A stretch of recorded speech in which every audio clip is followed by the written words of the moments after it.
BCCI से नाराज हुआ अफगानिस्तान क्रिकेट बोर्ड। आखिर क्यों दुनिया के सबसे अमीर क्रिकेट बोर्ड का सोशल मीडिया पर हर तरफ से बन रहा है मजाक। इन सबको देखकर अब रो पड़ा है अफगानिस्तान और बोल दिया है अब नहीं आना फिर से हिंदुस्तान। जी हां, ना पीने का पानी, मैदान भी गीला, बहुत सारी गड़बड़ी और दयनीय स्थिति। जी हां, अफगानिस्तान और न्यूजीलैंड के बीच में मुकाबला होना था और भारत में ये एकमात्र टेस्ट मैच खेला जाना था, लेकिन स्थिति देख के अफगानिस्तान अब डर गया है। कभी तो अफगानिस्तान कहता है कि भारत और को कुछ अफगानिस्तान के लिए करना चाहिए, यहाँ पे मैचेस आयोजन करने चाहिए, लेकिन अब स्थिति देखकर अफगानिस्तान ने अपना रुख बदल लिया है, आके नहीं खेला। दरअसल अफगानिस्तान और न्यूजीलैंड का एकमात्र टेस्ट मैच ग्रेटर नोएडा में होना था और एकमात्र टेस्ट दोनों के बीच में है और ये ग्रेटर नोएडा के शहीद विजय सिंह प्रतीक खेल परिसर में है। हालांकि खराब आउटफील्ड के कारण पहला दिन नहीं हो पाया क्योंकि मैदान काफी गीला दिखा, आउटफील्ड काफी खराब दिखी। जब अंपायर्स ने इंस्पेक्शन किया, खिलाड़ियों ने देखा तो सभी को लगा कि ये मैदान खेलने लायक नहीं है। इसके अलावा ऐतिहासिक टेस्ट की प्रैक्टिस भी पूरी नहीं हो पाई थी। ये भी बताया जा रहा है कि जब दोनों टीमें प्रैक्टिस कर रही थी तो प्रैक्टिस भी नहीं हो पा रही थी क्योंकि बूंदाबांदी थी, प्रैक्टिस की पिचेस भी इतनी अच्छी तरह तैयार नहीं थी और ये ठीक से मैदान भी तैयार नहीं दिख रहा था। बारिश के कारण मैदान गीला रहा, सुविधाओं की कमी भी देखने को मिली। इसके अलावा मैदान कर्मी यानी कि ग्राउंड्समैन के पास भी अनुभव काफी कम दिखा। कई जगह पर मैदान काफी गीला पाया गया। पहले दिन मैच का टॉस तक नहीं हो पाया। मैदान के बाहर भी सुविधाओं की कमी देखने को मिली है। जो रिपोर्ट सामने आई है, फैंस को स्टैंड में बैठने की सुविधा तक ठीक से नहीं है। मीडिया के लिए ना पानी है, ना बिजली की कमी बताई जा रही है। अफगान बोर्ड अब खराब हालतों से अब परेशान हो चुका है। दरअसल ग्रेटर नोएडा में अफगानिस्तान और न्यूजीलैंड का एकमात्र टेस्ट मैच रखा गया और इस टेस्ट मैच के लिए अगर कहा जाए तो ये स्टेडियम जो है वो यूपीसीए के अंडर नहीं आता, लेकिन फिर भी कोशिश की जा रही है कि बोर्ड कुछ ना कुछ इस पे एक्शन जरूर लेगा। इसके अलावा ये जब टेस्ट मैच रखा गया तो अफगानिस्तान के खिलाड़ियों ने बीसीसीआई का भी धन्यवाद किया, भारत सरकार का भी धन्यवाद किया कि ये एक अच्छी शुरुआत है, ऐसे टेस्ट मैच होने चाहिए, बीसीसीआई को कुछ करना चाहिए अफगानिस्तान के लिए। लेकिन अब जब हालात देखे इस मैदान के, ग्रेटर नोएडा के मैदान के, अफगानिस्तान की तरफ से जो चीजें सामने आई वो बड़ी भयानक है। अब वो यहाँ पे मैच ही नहीं खेलना चाहती। आप भी तस्वीरें देखिए कैसे आउटफील्ड पूरी गीली पड़ी है। इसके अलावा मैदान पूरा गीला पड़ा है, पैचेस हैं उसको ठीक करने की कोशिश कर रहे हैं। खिलाड़ी भी थोड़ा चिल कर रहे हैं कि मैच ही नहीं होना, क्योंकि थोड़ी बहुत बारिश हो रही है लगातार। नोएडा, ग्रेटर नोएडा एनसीआर में थोड़ी बहुत बारिश होती रही है, लेकिन कुछ घंटों की बारिश से भी हाल बेहाल हो चुका है। कोई ड्रेनेज सिस्टम नहीं है यहाँ पे ढंग का, कोई अच्छी फैसिलिटीज नहीं है, जिसके कारण अफगानिस्तान बोर्ड अब परेशान हो चुका है। अफगानिस्तान बोर्ड की तरफ से जो बयान सामने आया है उसमें उन्होंने कहा है कि बहुत गड़बड़ी है, हम यहाँ कभी वापस नहीं आएंगे। पाकिस्तान लाइव के मुअज़्ज़िज़ नाज़रीन, अस्सलाम वालेकुम। भारत और अफगानिस्तान की क्रिकेट के दरमियान मौजूद ताल्लुकात पर एक बड़ा सवालिया निशान उस वक्त लगा जब भारतीय क्रिकेट बोर्ड ने अफगानिस्तान को न्यूजीलैंड के खिलाफ टेस्ट मैच के लिए एक नाकिस ग्राउंड फराहम किया।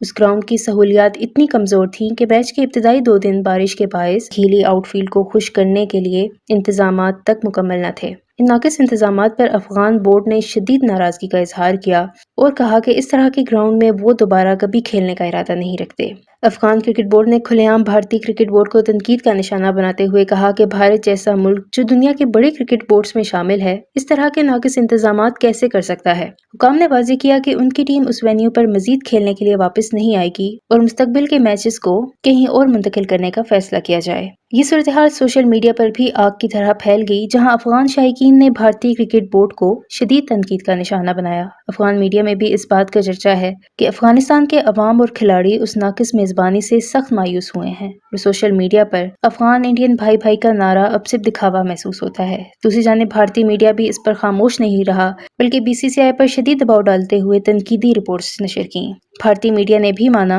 कि अफगानिस्तान को दी गई सहूलियात नाकाबिले कबूल थीं और उसके बायस न सिर्फ दोनों ममालिक के क्रिकेट ताल्लुकात मुतासिर हो सकते हैं, बल्कि भारत की आलमी क्रिकेट में साख पर भी सवालिया निशान लग सकता है। मुस्तकबिल में भारत के लिए मनफी नताइज का बायस बन सकता है, खासतौर पर उस वक्त जब भारत अपनी बैनुल-अक़वामी क्रिकेट में एक मुस्बत इमेज बनाने की कोशिश कर रहा है। इस हवाले से भारतीय मीडिया का क्या रद्द-ए-अमल है, इस वीडियो में देखें। वीडियो में आगे बढ़ने से पहले मेरे चैनल पाकिस्तान लाइव को सब्सक्राइब जरूर करें ताकि आने वाली वीडियो अपडेट से आगाह रहें। खिलाड़ी भी यहाँ की सुविधा से नाखुश है। हमने संबंधित लोगों से पहले बात कर ली थी और स्टेडियम के लोगों ने हमें आश्वासन दिया था कि मीडिया सुविधाओं के संबंध में सब कुछ ठीक रहेगा।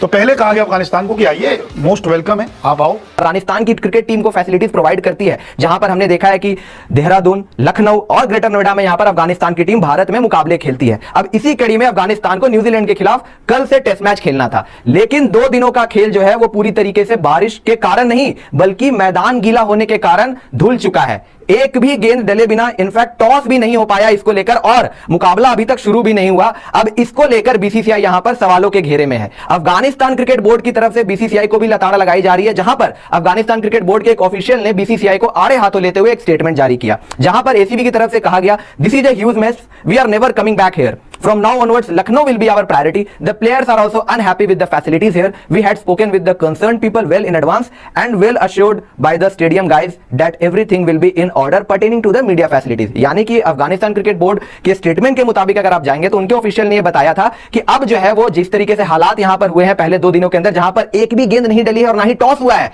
और मजे की बात यह है कि ना ही बारिश भी हुई है। बारिश हुई थी मुकाबले से एक दिन पहले, पहले दिन के मुकाबले से एक दिन पहले रात को बारिश हुई थी और अगले दिन कोई बारिश नहीं हुई थी। मैदान गीला था, पूरी तरीके से सुखाने का प्रयास किया जा रहा था। ग्राउंड के हालात इतने खराब हो चुके थे कि यहां पर आउटफील्ड इतना ज्यादा डैम्प हो गया था कि पंखे लेकर वहां पर जाने की जरूरत आ गई थी, पंखों की नौबत पड़ गई थी। अगर आप देखोगे तो कारपेट भी वहां पर ले जाया गया था उसको सुखाने के लिए। हर तरीके की तकनीक यहां पर बीसीसीआई की तरफ से, यूपीसीए की तरफ से वहां पर आजमाया गया ताकि मुकाबला जो है वो शुरू हो सके। लेकिन 2 दिनों के होने के बावजूद 2 दिनों का खेल खत्म हो चुका है और एक भी गेंद नहीं डली है। इसके वजह से सोशल मीडिया पर यहां पर बीसीसीआई काफी ज्यादा सवालों के घेरे में है। यूपीसीए के पर भी सवाल उठ रहे हैं कि किस तरीके से यहां पर अफगानिस्तान क्रिकेट टीम के लिए इंतजाम किए गए थे। इसको लेकर यहां पर अफगानिस्तान क्रिकेट बोर्ड की तरफ से भी स्टेटमेंट आया, जहां पर उन्होंने बोला है कि यहां से जो है उनकी प्रायोरिटी अब ग्रेटर नोएडा नहीं होगी, यहां पर वो खेलने नहीं आएंगे इसके बाद से, क्योंकि प्लेयर जो है वो फैसिलिटी से खुश नहीं है। इसके अलावा जो फैसिलिटीज प्रोवाइड की जा रही है ग्राउंड के अंदर, ग्राउंड के बाहर, उसको लेकर भी खुश नहीं है। और अब जो है आने वाले मुकाबले जो है अफगानिस्तान की टीम अगर भारत में खेलती है तो वो लखनऊ में खेलेगी। लखनऊ उनकी प्राथमिकता होगी।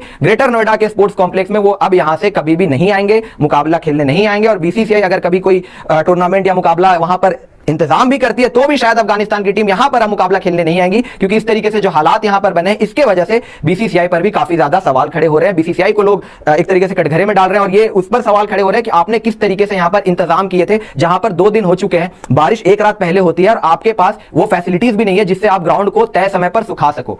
ग्राउंड गीला होने की वजह से 2 दिनों का खेल धुल चुका है। अब इस मुकाबले का नतीजा पता नहीं अगले 3 दिनों में आता है या नहीं आता है, क्या पता आज के दिन भी कोई बारिश हो जाए और फिर कहीं अगले दिन भी यही कोई हालात देखने को मिले जहां पर ग्राउंड स्टाफ पूरी मशक्कत कर रहा हो, हर तरीके से साधन वहां पर इस्तेमाल किए जा रहे हो, लेकिन जो ग्राउंड है वो तैयार नहीं हो पा रहा है मुकाबले के लिए। ये कहीं ना कहीं बहुत ज्यादा दुर्भाग्यपूर्ण है और बीसीसीआई एक तरीके से इसी के वजह से सोशल मीडिया पर मजाक का पात्र भी बना हुआ है, जहां पर लोग ये भी खिल्ली उड़ा रहे हैं कि अगर आप दुनिया के सबसे बड़े अमीर क्रिकेट बोर्ड हो तो आपके पास इतने तो संसाधन होने चाहिए कि आप तय समय पर मुकाबले को शुरू करवा सको। अब ये देखने वाली बात होगी कि क्या यहां से कल वाकई ये मुकाबला शुरू हो पाता है या फिर कहीं ऐसे ही हालात हमें कल भी देखने को मिलते हैं। लेकिन इससे ये बात तो तय हो चुका है कि अफगानिस्तान क्रिकेट बोर्ड ने जिस तरीके से रवैया अपनाया है, शायद आने वाले दिनों में इस ग्राउंड पर, नोएडा, ग्रेटर नोएडा के इस ग्राउंड पर शायद अफगानिस्तान की टीम में भी हमें खेलते हुए ना दिखाई दे। और इस अगर ग्राउंड की बात करें तो इस ग्राउंड का इतिहास भी कुछ इसी तरीके का है कि जहां पर 2017 के दौरान एक प्राइवेट लीग का मैच ऑर्गेनाइज किया गया था, बीसीसीआई की अनुमति नहीं थी और उसके बाद से इस ग्राउंड से वो स्टेटस हटा दिया गया था। वहां पर मुकाबले नहीं मिल रहे थे इस ग्राउंड को। काफी लंबे अरसे के बाद इस ग्राउंड पर कोई इंटरनेशनल मैच वहां पर ऑर्गेनाइज कराने वाली थी बीसीसीआई,